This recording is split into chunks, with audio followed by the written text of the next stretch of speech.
Noong February 11, 2025, tinanggal na sa BPI app ang feature na Load e-wallet for GCash and Maya at nilipat na ito sa Send to Bank menu. Sa bagong setup na ito, bago na din ang charge. Ang dating free of charge na transfer to Maya ay nagkaroon na ng fee na 25 pesos kada transfer.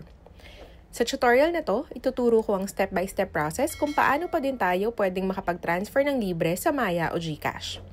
Medyo mas mahaba lang ng konti yung process pero worth it naman kaysa magbayad ng 25 pesos kada transfer, di ba? So tara, simulan na natin. Para sa first part, kailangan muna natin gumawa ng Vibe by BPI account.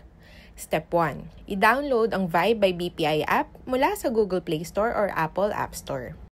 I-open ang app at itap ang Next hanggang umabot sa pangalawang screen na makikita sa baba. Itap ang Join the Vibe. Kung ikaw ay existing BPI online user, tap Yes. I-log in ang username and password ng iyong BPI online account at itap ang Login. Next, itype ang one-time password o OTP na sinend sa iyong registered mobile number, then tap Submit. Mag-set ng 4-digit MPIN, i-check ang maliit na box sa ibaba ng screen para sa terms and conditions, then tap Submit. Ayan, meron ka ng Vibe account. Itap ulit ang Login. Pagpasok sa app, makikita dito na maaari mo nang ma-access ang features ng app katulad ng iyong Vibe wallet. Let's now proceed to the second part, ang pag-cash in sa iyong Vibe account. Itap ang Vibe wallet sa home screen. Tap Add Money. I-click ang drop-down list at piliin ang iyong BPI account na nilogin mo kanina. May makikita ka ng available options na pwede mong i-cash in na amount, pero if wala naman sa options, you can type in the amount you'd like to transfer, then tap Next. I-tap ang Yes, send me the code. I-type ang OTP, then tap Submit. Ngayon ay may laman na ang iyong Vibe wallet. I-tap ulit ang Home.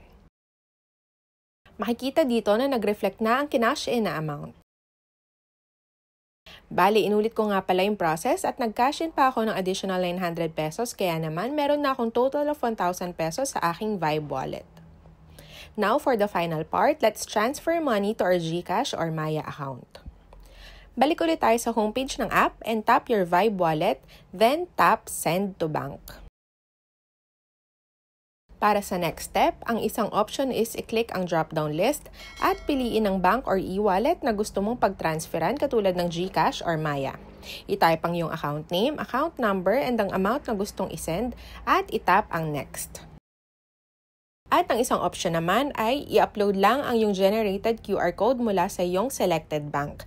Mas mabilis ito at sure kang tama yung details na ma-generate. I-click mo lang yung QR code icon sa right side at i-upload ang QR code. Then, i-type ang amount na gusto mong i-transfer and tap Next. I-double check ang details and if na-confirm ng correct, i-tap ang Send Money. Type in your Vibe MPIN and tap Next. Ayan, successful na ang iyong transfer ng funds sa GCash or Maya account free of charge. Don't forget to like, comment, and subscribe. At i-share din ang tips na ito with your family and friends para hindi na nila kailangang magbayad ng 25 pesos kada transaction.